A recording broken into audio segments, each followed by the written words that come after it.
The wilderness, a cursed wasteland feared by adventurers. Destruction was brought upon the land by Zaros himself. Nature would never be able to thrive again on the surface of this once lush and green land. Wait, what the hell is this? How are there yew and magic trees growing here? And why is it being guarded off by this huge fence and guarded by this strange looking NPC? Well, this is the Wilderness Resource Area, which is almost 10 years old now, filled with 90% dead content and in desperate need of a rework. Luckily, I have the perfect idea for a rework that will breathe life into the deep wilderness again for skillers and Pkers alike. I present to you the Wilderness Grove. So to explain what this place is and how it works, I made this document with the help of the talented Screedmunch, who also made the image you see on screen. And the document will also be linked in the description of the video if you want to read it by yourself after watching the video. So let's begin. Well, first an introduction. The Wilderness Resource Area, as it currently is, looks like it's from a private server. It is super outdated. Pretty much everything is dead content in it. And there is like no lore as well to how this thing came to be, other than Mandrit saying that he scams adventurers for like his resource place, but whatever. We propose that this gated square gets reworked into an underground crater, and you will be descending in this crater with steps or rocks to different layers and levels where different skilling materials can be collected. And the skilling methods will mainly focus on increased resources and profit, and they will not offer the fastest XP rates, but the rates will still be better than like the common low effort training methods outside of the wilderness. And all the resources will be stackable or can be noted, so you'll have the inventory space to bring supplies to combat against player killers. It will also have unique rewards that will aid players in disadvantaged skiller versus Pker situations, so that you can actually have a fighting chance as a skiller against potential Pkers, or to compete over valuable skilling resources and drive other players away that are mining your rocks. And for the atmosphere I had in mind for the grove is pretty much like a sinkhole where the nature is still preserved down below. And for the lore, the current resource area kinda just lacks lore altogether. But for the Wilderness Grove, the lore is as follows. The area that is now known as the Wilderness was formerly known as Forintry. It was a lush and green land by the time Gielinor was discovered by Guthics. Forintry was very rich in resources. However, the massive explosion caused by Zamarok in the last years of the God Wars is what turned Forintry into the wasteland we know today. And this grove was heavily damaged from the explosion, but some life was preserved. Over the centuries, life started to flourish once more in this secluded part of the wilderness. So at the edge of the grove there will be some signs of life, a couple rocks, maybe some grass and a few struggling trees. And after carefully descending down into the crater, halfway down you can expect some large platforms. This will be the first level that will be big enough for players to walk around on and mine in the openings in the wall that are full of all kinds of special minerals. And after descending to the bottom, you will be finding yourself in a densely overgrown place with a lava and water lake, tall grass with a thriving population of black and red chinchompas, a superior magic tree, and an ancient furnace. And since this grove will be very rewarding to gather skilling materials here, it would be appropriate to have an entrance fee here, similar to the Revenant Caves. So there is a minimal risk to it to enter this. And the idea we came up with is an item called the Witch's Note, which can be bought from Crystallia for 100k. Well, this 100k isn't set in stone, it could be less, it could be more. I think it would probably not be more, but it's just a placeholder number for now. And this item would be required to have on you to descend down into the grove. While within the grove, you can use resources you have collected on this item to note the materials you have gathered, much like the Trailblazer League's Banker's Note. However, the Witch's Note will always drop on death and can be sold back to Crystallia for 90% of its initial price, so we also have a gold sink action going on. But it would only work inside the grove, that you can note items, so you can't use it at other places in the wilderness. Not even sure if there's any use outside of that, but yeah, it's just only in this place. So it will be similar to the Revenant Caves fee, in a way that if you do not die, you can still just enter with your same Witch's Note. It's not like you have to pay 100k every time you want to go here, and it will also just provide the skiller that is actually taking advantage of the resources a seamless and convenient experience. So let's go over to the skilling methods now. So the mining will be taking place in the upper level of the grove around the edges, and there will be new types of rocks where you can mine fragments.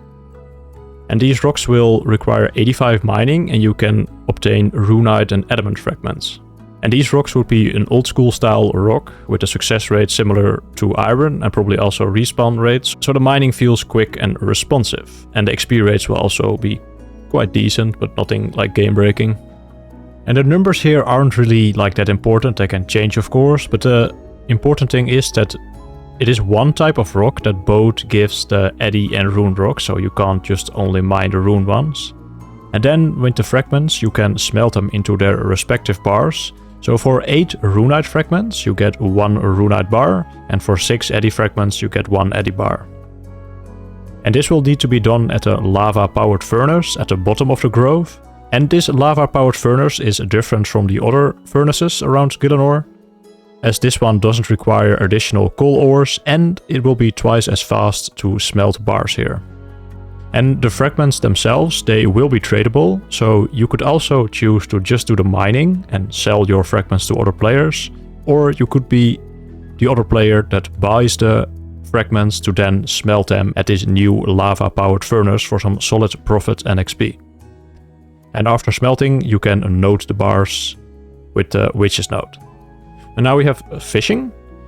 Fishing and all the other skills will be on the lower level. Only mining is at the upper level. And for fishing, I came up with the idea that there would be a lava lake that also powers the furnace. But in that lava lake, there will also be infernal eels, but giant infernal eels this time, not the small ones that are in the Tsar place. And these ones will give slightly more fishing XP, so the rates are actually like not terrible, not like 20k an hour.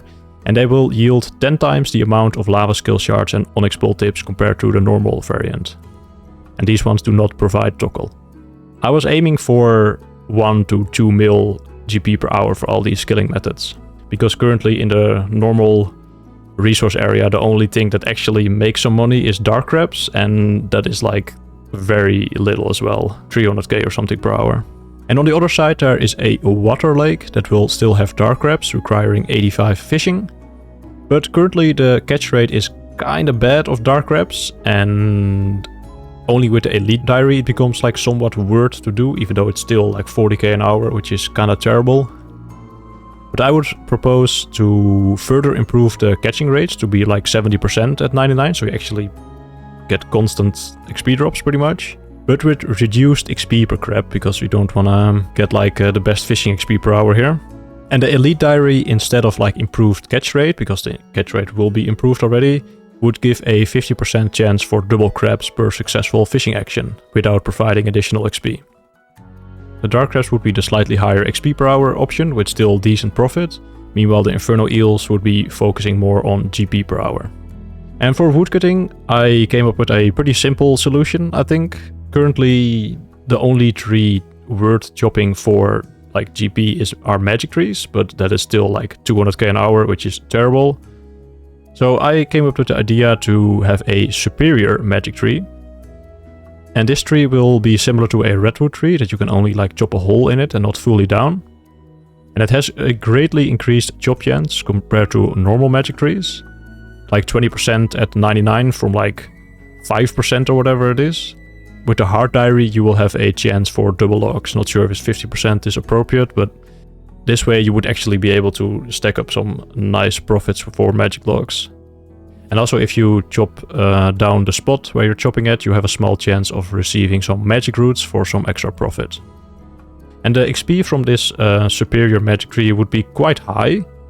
I think it would be appropriate to have this around Sulisap mushrooms with like way better profit. So around 110k at 99 with a dragon two-handed axe. And lastly, Hunter. Hunter isn't in the current resource area, but we have black chins in the wilderness, so it makes sense that this will be a better place for black chins, but not for XP, because there will also be red chinchompas. So the XP will be not better than just catching the black chinchompas in the other place in the wilderness, but this will result in a way better profit because these chins are special and have a around 75% chance to give double loot, but no XP of course, because otherwise it would be kinda insane. But with this 75% double chance, it would be around 25% more profitable than the regular black chins, but the XP per hour will be 10% less. And it would also be nice if you can like build a crate and then store box traps in it. So you can just collect the box traps from there so you can bring more supplies, because it's kinda not great if you're, especially if you're an Iron Man, because regular players could just drop the box traps to their main account with an alt. But if you're an Iron, you're instantly down like 6 inventory spots from the box traps, so it would be nice if you just could collect them from there or something. Alright, now onto the rewards. Upon successfully obtaining a resource from any of the activities that I just mentioned, you have a small chance to find an ancient metal shard or a metal ring half. And this will drop to the floor if you have a full inventory, so you have to keep an eye out for them, especially if you're AFKing. And these items would be stackable, so you don't lose too many inventory slots if you stay here for a long time. So the first reward is going to be the Holy Pendant. So upon collecting 4 of these ancient metal shards, you can forge them together at a lava-powered furnace at the bottom of the crater to create the Holy Pendant. And what this pendant does is that you can wear it in the amulet slot, and it has similar defensive stats and prayer bonus to an Amulet of Fury, but it has no offensive bonuses. But when you get frozen when having this pendant equipped, either by Ice Barrage or like Entangle or something, it will activate and provide you with great power. For the duration of the freeze and Entangle, your attacks with all 3 attack styles will be 15% more accurate and have a 10% increased damage against other players. This would create an interesting dynamic, I think, in PvP fights, and will give skillers and PvMers a better opportunity to fight back against potential Pkers. And I want to shout out Screedmunch for this idea. It is actually a super good idea, and it fits really well in this type of content, I think. So let me know what you think. And on that, the pendant would convert to some coins, probably, to keep the demand high for them and have some extra risk. And then we have the Zaros keyring. This is going to be more for the PKers that are going to be PKing in a grove and just all around the wilderness.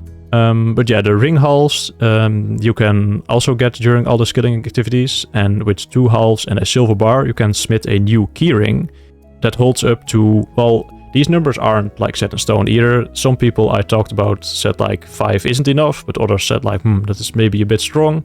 But you would be able to hold some keys, some loot keys on your keyring, and it will be only taking up 1 inventory slot. Be applied to this keyring as for the pendant, that it would probably also convert on that to coins. But again, I need some feedback on this one, so let me know down in the comments below. And something I came up with for this keyring, maybe a solution to balance it a little bit better, was to have only 3 keys go on the keyring, but they would only count as 1 key to the cap of 5. So you would be able to actually get 7 keys that way. 3 keys on the keyring, counting as 1, and then 4 extra in your inventory. Alright, and lastly we have some technical stuff. This is also very optional, and I'm not sure if it would be a good idea, but there was some talk in the PvP Discord channel about removing the PJ timers and like the single plus mechanics. I'm not completely familiar with how this exactly works as a non-PKer, but There was talk about that being removed for the deep wilderness only, so that deep wilderness would actually be dangerous again or something, but would need more feedback from Pkers on this, I think. So yeah, the grove would be in deep wilderness, level 4752, around there. And it will have multiple ways of entering and exiting, but some of these exits are like in multi-combat or right on the edge.